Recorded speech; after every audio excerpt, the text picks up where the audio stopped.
keeps coming my way. Divine right action is guiding me today. Everything I'll ever need keeps coming my way. Let's sing the mindfully. Here we go again. Divine right action is guiding me today. Everything I'll ever need keeps coming my way. Everything, really. Divine right action is guiding me today. Everything I'll ever need keeps coming my way.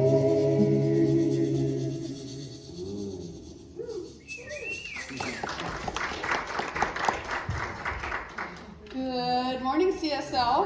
Good morning, So Mariah. nice to see you all on our Spring Forward Day. If we don't have talented musicians here, I don't know what. But thank you to Corey and her accompanist David this morning. I always love to sit either next to you or behind, in front of you at even song because it's good. All right. So this week, Wednesday night, our 7 p.m. is film and discussion. Today, after service, is Talking Stick Review Board with Jeffrey. There he is. There he is. Amen. A Course in Miracles group meets at 5:30 on Wednesdays before our 7 o'clock. And before that, at 4:30, our Folding 1,000 Cranes also meets. So if you'd like to come and fold, we are sending love and peace to all of the immigrants. Next week's potluck. And the following March 30th is the 5th Sunday, Prosperity Sunday.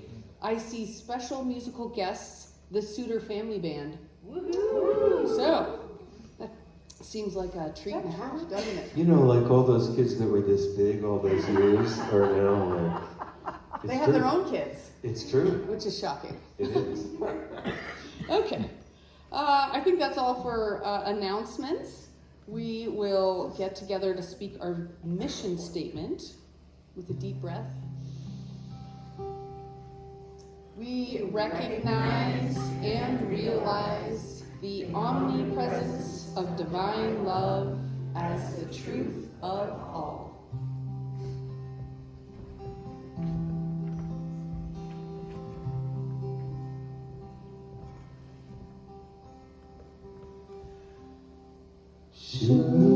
Surely the presence of God is in this place. I can feel the mighty power and the grace. I can hear the brush of angel wings. I see glory on each face. Surely the presence of God is in this place.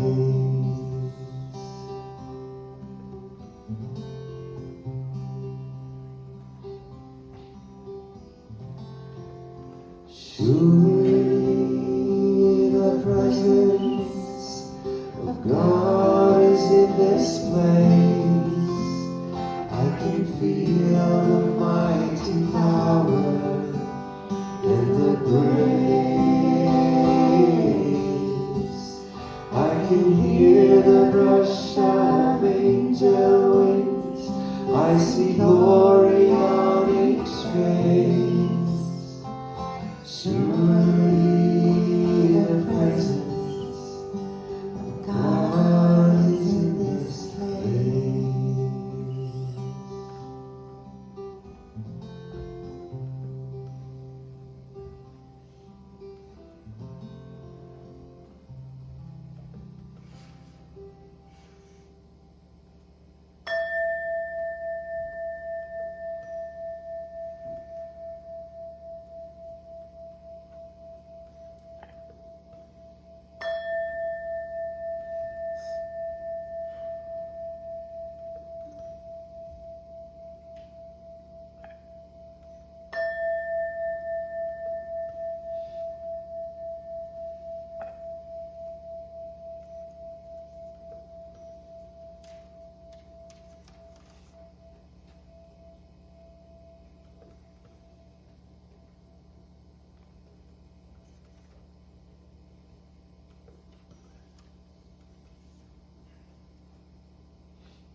Please join with me in this silence as I open my mind and my heart fully to the consciousness, to the awareness of Spirit, of God, the oneness of life, the expression of all good, peace, beauty, harmony, unconditional love, and boundless joy, everywhere present in and through and as all of creation, the source of all things. This eternal life expresses in and through and as all its creation, and we are magnificent expressions of this one and only divine life. It is our source, our life, our substance, our individuality. In this, we are united with all of life, individualized in unique and diverse expressions. And I affirm that we are living fulfilling, beautiful, loving, creative, and satisfying lives right now. That the perfect law of Spirit is operating now in all our affairs with intelligence and wisdom. Divine love fills us with passion, with happiness, and with joy. We radiate expressions of the wholeness and the vitality of the one life in health and abundance. Divine wisdom guides our thoughts in choosing life-affirming thoughts, activities, and lifestyles that sustain the fullness and richness of life. Wherever we are met with the peace and love of each individual expression of Spirit. And Spirit is residing right now and active in the prayers in the prayer request box and in the desires of your heart. The power of Spirit lifts and energizes each request in health, abundance, peace, joy, and compassion. The healing presence of Spirit is fulfilling itself in each request, guiding and directing each to their highest and best outcome in all situations, relationships, and the full expression of their spiritual heritage. And all is well. This beautiful gathering is blessed. This time together is an opening to an expanded spiritual understanding. And we are blessed by the words of wisdom, the music, the volunteers, the staff, and the radiance of each other. And great thanks for this truth, for knowing the joy and passion of life, the richness of our spiritual dimension, the magnitude of Spirit's boundless good. I release these words to the action of the law, resting in assurance that this is already so in the mind of Spirit, coming into fruition right now as we join together and declare, and so it is.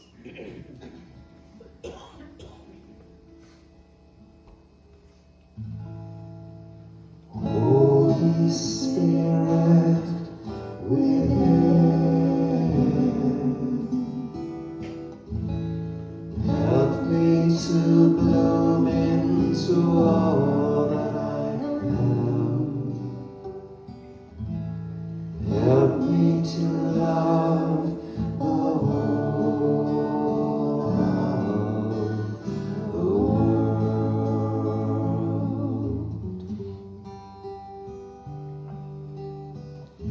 I ask for beauty in myself. I ask for beauty in the world.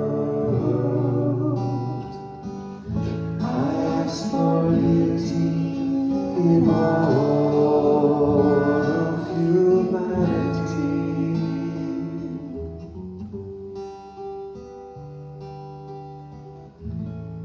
Holy Spirit within, help me to bloom into all that I am. Help me to love the whole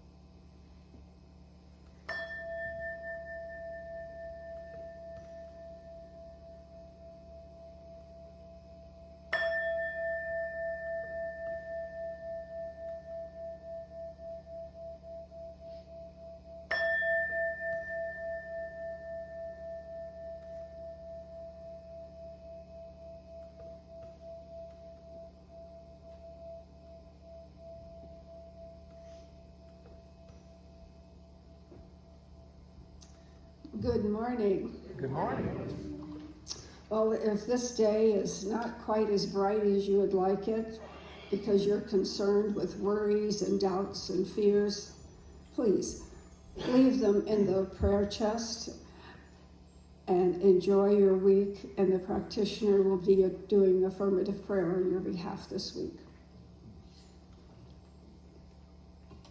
In a world so torn apart by rivalry, anger, and hatred, we have the privileged vocation to be living signs of a love that can bridge all divisions and heal all wounds. Henry Norman. And from Zig Ziglar, the 3 C's of life. C. Choices, chances, and changes.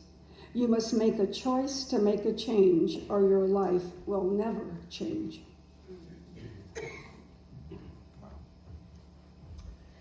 This next song is an original song of mine from years ago, and is fitting for our focus this month of change your thinking, change your life.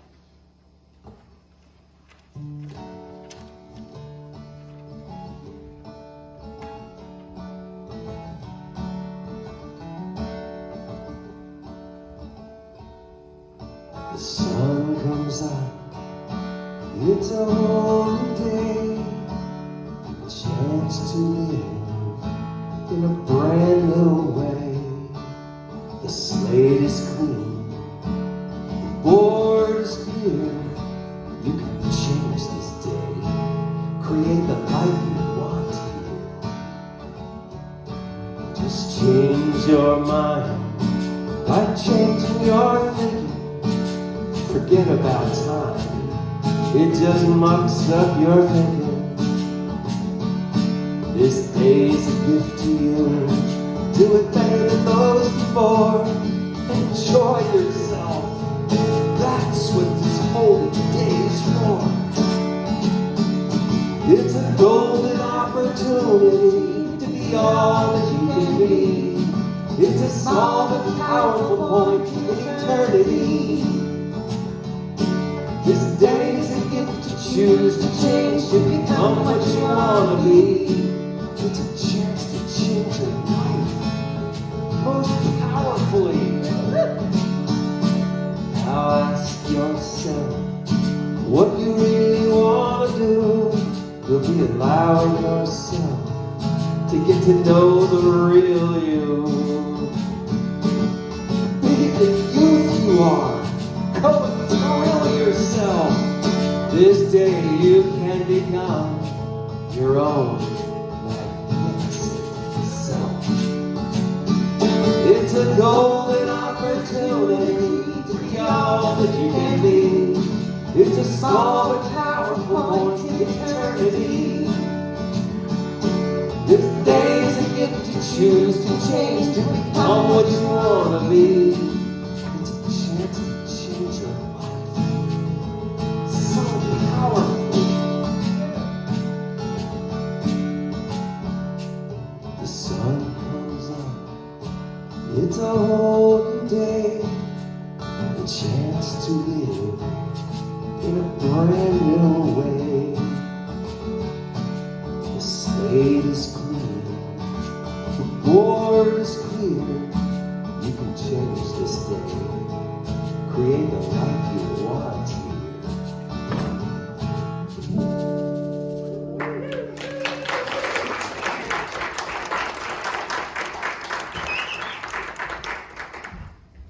Alrighty, as you can see, our video today is going to have Reverend Josh from Mile High. So give a warm welcome here. There's an old joke about a man who goes to see his psychiatrist. And the psychiatrist says, what's going on today? And he says, well, my problem is that my brother thinks he's a chicken. Well, the psychiatrist says, have you thought of turning him in? And the man says, yes, but there's just one problem. What is that? The doctor said. And the man says, I need the eggs. And I often think of that joke when I see the pessimist trying to knock down the optimist, when I see the realist trying to criticize the idealist, when I see the atheist trying to knock down the religionist, there's nothing wrong with being those things, but the truth is we all need the eggs. There's this nature in our human psyche to seek out the truth, even in the midst of the most challenging to understand mystery. There's a very part of our human nature that seeks myth, story, that wants to understand. And what that requires, I think, in a mature culture is a willingness to be open at the top, to be willing to study life and to be willing to change our mind, evolve, and to grow. What this calls for is an ethical spirituality that reflects our values, freedom, inclusivity, equality, and a spirituality that is willing to embrace wisdom from all different areas. And I believe that the science of mind and spirit represents this teaching. That's why I'm a part of it. That's why I'm a minister in it. That's why I'm so joyful to get to share about it today. Our founder, Ernest Holmes, says of it, "Let us then approach the science of mind, the science of spiritual psychology, with awe, but not with fear, with truly a humble thought, but not with a sense that we are unworthy. Let us approach it normally, happily, willing to accept, glad to experiment, hoping and believing that as the result of our efforts, we shall each derive a great good, a sound understanding of the natural laws of life as they apply to the individual and his relationship to the whole universal scheme of things." Spiritual psychology. Isn't that a good term for what we teach? We're a spiritual psychology because we're so built around this thing called mind or consciousness. And psychology without spirituality has a tendency to reduce mind, consciousness, thought to biology, to what happened to you in your past, to what concerns you about your future. But when we add spiritual to it, we also see that our mind, our consciousness, is connected to the possible. That our minds aren't just machines processing, but they're creative. It's in the creativity of our mind that we also, in our teaching, believe that our minds are also related to the infinite. That through our consciousness, through our soul, we touch the divine spirit and it moves through us. And we have a little name for this practice. Change your thinking, change your life. If you can change your thinking about something, you can change your life. Gosh, if I change my perspective about my job, I might just enjoy it more. If I change my story about my partner or my spouse, I might just heal my relationship. If I can do a little work each day to improve my self-image, I might be healthier and happier and more fulfilled. I invite you this morning, first day of 2023, to become aware of that part of your life that could use some changing, that can use some transformation. Can you think about what it is? I'll wait. Have you got it? Linda, have you got it? Randy, you got it? Steve, you got it? Okay. And I also invite you to ask yourself if there's an area of your life where you're leaving God out. Is it time to allow a greater spiritual possibility into this area of your life? To stop behaving like a demerge that thinks that you have control and so understand this area and its negativity and how it's bothering you that nothing could be changed or transformed. Are you willing to let a greater spirit reveal itself in this situation? I want to pause here and take a tangent. It's our Back to Basics series, and so I'd like to share a little history about how this teaching got to be the way that it is today. Our founder is named Ernest Holmes. He founded the Institute of Religious Science in 1927. He passed away in 1960. We don't see him as a messianic figure here, but just a really spiritually dialed in guy who is a great synthesizer of all sorts of information, a wonderful mystic.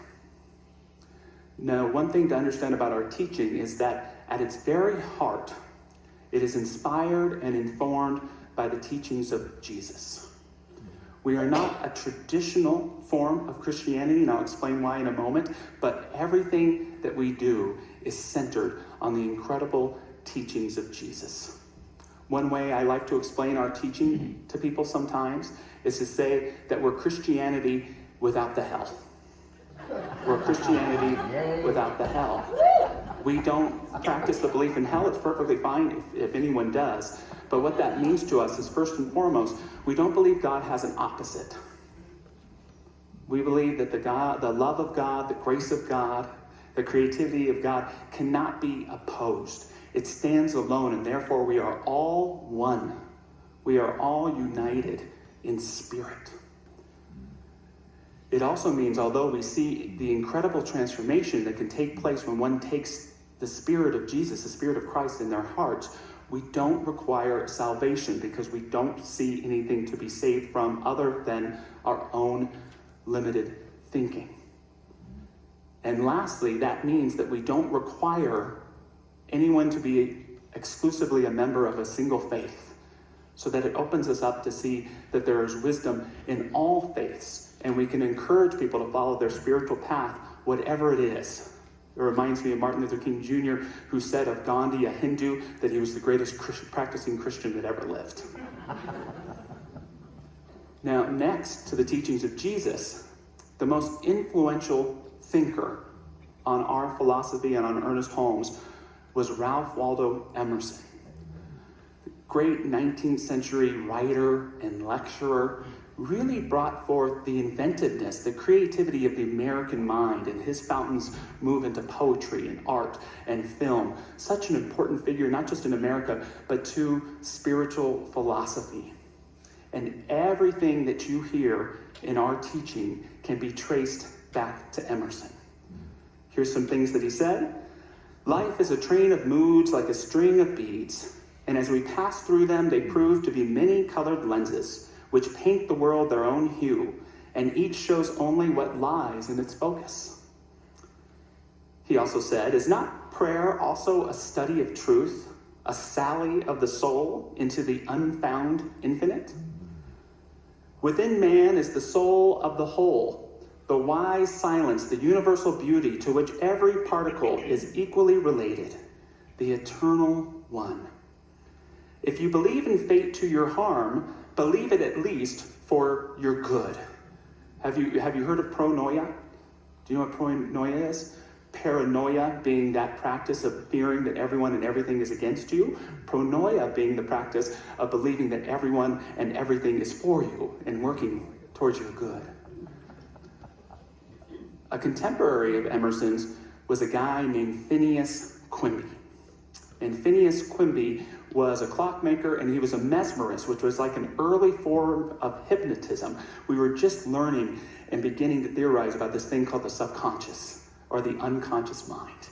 And Quimby developed a theory, he was a religious man as well, that by knowing the spiritual truth, aligning your consciousness with the spiritual truth, you could experience physical as well as psychological healing.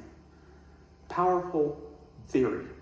And when he died, it kind of created two branches. One of his students was Mary Baker Eddy, who founded the religion of Christian Science, one of the great religions founded in America, first founded by a woman, very revolutionary, and to be frank too, kind of a very rigid form of Quimby's theory. The other thread was kind of all over the place, but what it did is it took Quimby's theory of spiritual healing and combined it with the philosophy of Emerson. And so grew about many different faiths, including divine science, Unity School of Christianity, and our faith, religious science. something that's unique about religious science is its commitment to what we might call the golden thread, the wisdom that we can find in all faiths that is common and we can integrate into our lives. So what is our teaching?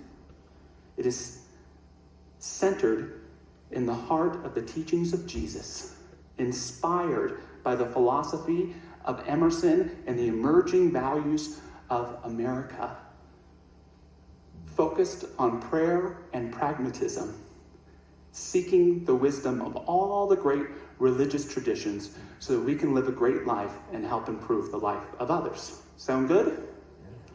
Yeah. So let's get back to the pragmatic part, this changing our lives part. I'll be talking about this in the intention workshop today after service, but I invite you to ask yourself right now, are you open to 2023 being the best year of your life? Easy for some of us with the challenges of the last few years. So that's good. Now, I'm not saying it's going to be the best year of your life. What I'm asking you is, are you open to it? And check to see if there's some part of you that says, no way. This past year was so much better. I'm faced with so many struggles right now. There's no way this can be the best year. And all I'm asking you is to be open. Be open to 2023 being the best year of your life. And I have the practice for you to do it. It's called change your thinking, change your life. Change your thinking, change your life. Now, for some of us, that sounds pretty broad because it is broad. So I want to give a few specific ways of practicing it today and to give and offer some habits that we can practice throughout this whole year that will uplift and transform our lives. The first is change your habit, change your experience. That's part of what change your thinking, change your life means. Change your habit, change your experience. And any good behaviorist will tell us that if you want to change something, it's not just about getting rid of the bad habit, it's about replacing it and filling in good habits in your life. There's a wonderful, wonderful book called Tiny Habits by B.J. Fogg. We already sold out in our bookstore, so I must have been effective in the first service, but they'll have it next week. You go to Amazon, learn how to do Amazon Smile and give to Mile High Church through our gift page, but you can get the book there. And it's a powerful book, and an initial habit that he invites all of us to practice, he calls the Maui habit. He developed it in Maui. It's very simple. It goes like this. When you wake up in the morning and put your feet on the ground, declare, today is going to be a great day. When you get up in the morning and put your feet on the floor, say, today is going to be a great day. That's it. That's the habit. And one of the things that's brilliant about Fogg's work is he recognizes what he calls anchors. These things that we do in our everyday life, no matter what. Get out of bed. Brush our teeth, I hope. Eat meals. Drop the kids off at school. Put the kids into bed. Lay our head on the pillow. And this is the perfect space, he says, to build these tiny habits that can create healing and well-being in your life. And you can take that phrase, it's going to be a great day, and make it however affirmative you want to make it. But I've been practicing it for a few months, and here's what I've noticed. The first is it's so great to begin my day with an affirmation. Now, I can't say that I wake up with negative thoughts, but there are certainly days where I'm not thinking as positively as today is going to be a great day. So it's great to start off on a good fit. The other thing is it's like a little win. It's a little victory. I did my tiny habit first thing when I woke up in the morning, and Fogg talks about this as well. It creates a momentum that helps you make even healthier choices and take bigger strides throughout your day to improve your life. That's the tiny habit. Third is when I'm practicing these tiny habits, this affirmation, I can catch myself in the day. Is every day a great day? Maybe not. But when I'm grumpy or in a place of blame or victimhood, I get to remind myself what I told myself in the morning. That I'm choosing to have a great day. And making that choice makes all the difference. Change your habit, change your experience. Another way to say change your thinking, change your life, is change your story, change your conclusion. Change your story, change your conclusion. I think it's also the nature of our psyche as well to create story. Because we want to connect and find the truth, fictional or non-fictional. We just want to get to the truth. And yet the unfortunate truth is too many of us have limited our lives because of the stories we tell ourselves.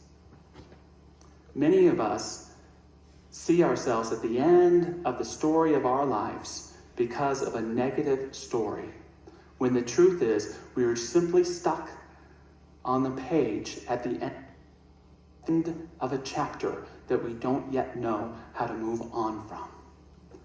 And if we could just stop and pause and ask ourselves, is this a true story? The story about blame, about so-and-so, about how I can't get past my struggles, about how the world or the country is this way or that way.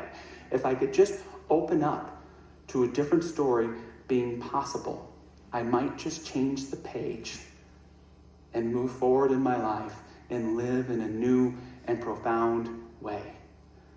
And so a little practice. The next time you catch yourself telling yourself a story that gives you negative vibes, that doesn't make you feel good, simply ask yourself, is this a true story? Is this story different from someone else's perspective? If I looked at this like a journalist or a detective, just the facts, ma'am, would the story be different? Is perhaps God telling a different story here that I've yet to hear or become open to? How can we open ourselves up to that greater story taking place in our lives? To ask ourselves, is this story bringing me closer to what the real truth is, or taking me away from what the truth can be? The great Martin Fisher once said, what is a conclusion? It's that place where you got tired of thinking. Let's open up, expand, and see what's new that can emerge. If you were confused or didn't like my whole Emerson Phineas explanation of our teaching, here's another simple way to say what our teaching is. I'll put it in one word: Oprah. We're kind of the Church of Oprah, right? And at Mile High Church and in our teaching, we love Oprah. If we found out Oprah was coming to Mile High Church, it would be like the Pope was visiting. We would put out red carpets. There would be delegations. We would have pictures of Oprah everywhere because we love Oprah, and she's probably more responsible than any individual out there of bringing aspects of our teaching out into the world. And that's one reason why we love her. The other is she's a perfect example of what it means to change your thinking and change your life. Here's a young woman that grew up in a boarding home. She was abused physically, mentally, sexually, traumatized. She was growing up a young black woman in a culture that told her she could only accomplish so much because of those two facts. And eventually she got to live with her father, Vern, who actually passed away this past summer. She shared that her father was her bridge over troubled water in her life. And she said that her father taught her work ethic, values, how to focus and commit yourself to your goals. And that's just what Oprah did. She developed interest in media and focused on that and got on the news. And before she knew it, she was hosting a show in Illinois called AM Chicago, the lowest rated show, morning show. And then eventually they would change the name of it to the Oprah Winfrey Show, and the rest is history. But not only did she get to learn and was so blessed to have her father, but she was able to open up to a new story in her life.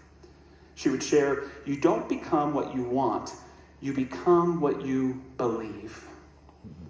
How powerful of her to overcome the stories that were issued to her by the people that abused her, by the limits in the society that she may have seen around her, by so much negative self-image that came through what she experienced, to open up to what could God's story in my life be? What is Spirit's story for my life? And I ask you, what is God's story for your life? What is Spirit's story for your life? Or at the least, just be open to a new story emerging that just possibly, and this is my greatest sin, I may not always be right. Change your story, change your conclusion. And lastly today, change your worldview, change your world. Change your worldview, change your world. Now, one aspect for many people who practice our faith is this idea to see reality as you would like it to be and to see if reality conforms to that. Law of attraction, law of circulation, and this is all very well and good, but there's another layer to it, which is learning and dedicating ourselves to seeing reality not as we want it to be, but as it is. And to find such glory in the experience of seeing the world as it is, life as it really could be, that all of the blessings we seek become a natural byproduct of seeing the world as it is, in its beauty, yes, even in its flaws, but in its magnificence. To stop right here and right now and take a deep breath. Damn, I'm alive. It's a miracle, folks, to be alive, to be here, to be present. Give yourself the miracle of opening up to the possibilities that means. To live a thriving life, to be committed to what you value, to live profoundly, to have the courage to be who you really are. Holmes tells us our thinking doesn't change reality at all. Some people think it does, but it never flattened the world when they thought it was flat. It only flattened their experience on a round one. You take that, flat earthers. When someone knew it was round, they could navigate it. That's part of our charge in our spiritual practice, to unflatten our consciousness and to learn to navigate on this round world. To not just limit ourselves to the fact that we are on this hurling gas ball flying through space, seemingly with no destination in mind, but to open up that this world of ours is so precious and is also held by grace, and that you are a production of what it is and has something that it needs, that Spirit needs, to bring forth the blessings of who you are. And again, we receive all the blessings, and the byproduct of that is it blesses everyone around us as well. So that when we put our head on the pillow at the end of each night, we can say, thank you, life. Thank you, life. Change your thinking, change your life means change your worldview and change your world. I've touched upon 3 habits in my talk today that I want to reiterate in closing.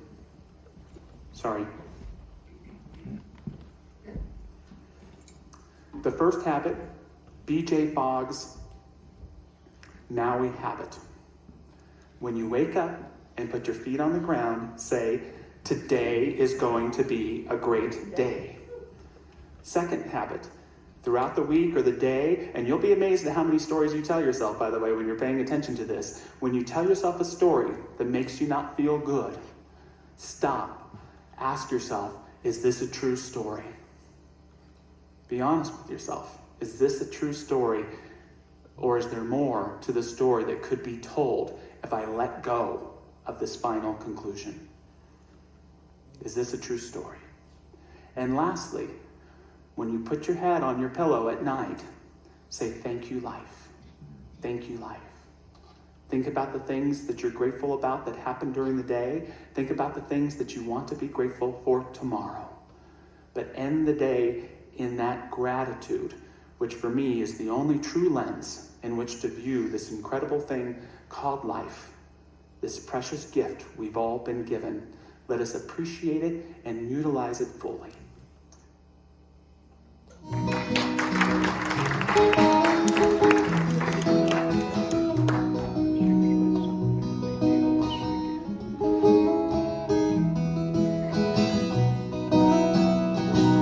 God, you are every mountain. God, you are every ocean. God, you are every canyon, every inch of earth and sky. God, you are every morning. God, you are every midnight. God, you are every moment, every second of my life. Everything I see, everything I do, everything I am is you. Everything above, everything below, everything I know is you. God, you are every sunrise. God, you are every moon glow. God, you are every star shine, every inch of earth and sky. God, you are every springtime. God, you are every snowfall. God, you are every season, every second of my life. Everything I see, everything I do, everything I am is you. Everything above, everything below, everything I know is you. 'Cause you are the very breath I breathe, and your perfect love created me. Everything I see, everything I do, everything I am is you. Everything above, everything below, everything I know is you. Everything I see, everything I do, everything I am is you. Everything above, everything below, everything I know is you. Everything I see, everything I do, everything I am is you. Everything above, everything below, everything I know is you.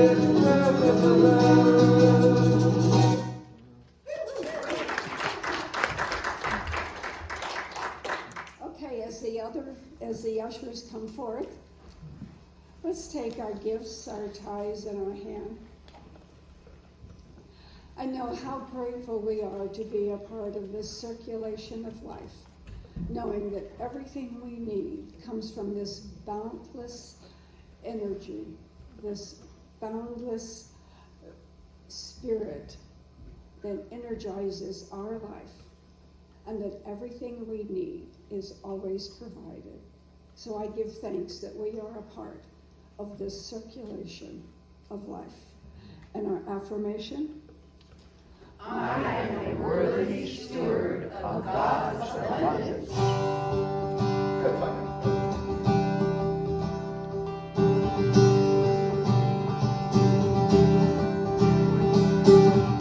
I am the change. I am the change. I am the change. My world has been waiting for. Gandhi said, "You must be the change you wish to see in the world." I am the change. I am the change. I am the change my world has been waiting for. I am the change. I am the change. I am the change my world has been waiting for.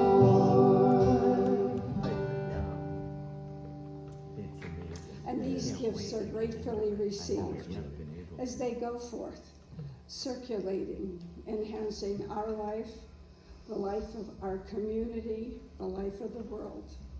And so it is.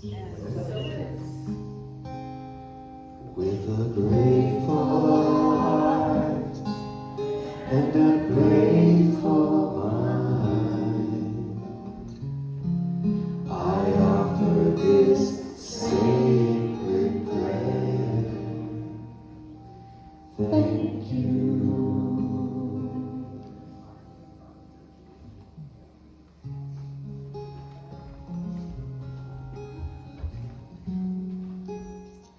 I think we're on to our monthly contemplation here as we go together. We're going to say this all together. And take a deep breath. I now let divine power flow through me. I permit divine spirit to fill me with perfect life. I have complete faith in God, realize I am bathed in pure spirit, in living life, in everlasting goodness. Divine love and energy flow through my being, eliminating everything that does not belong to its own perfect being. And so it is.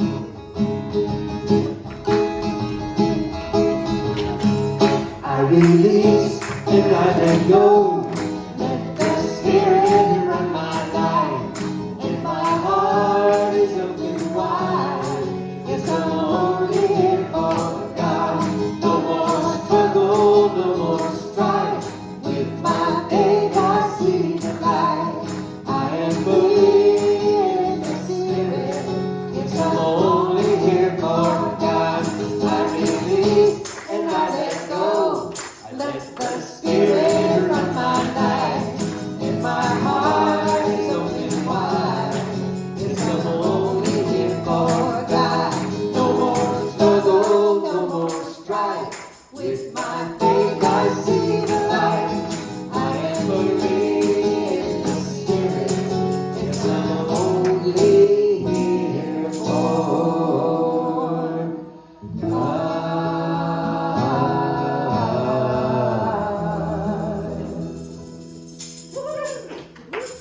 And our affirmation to go.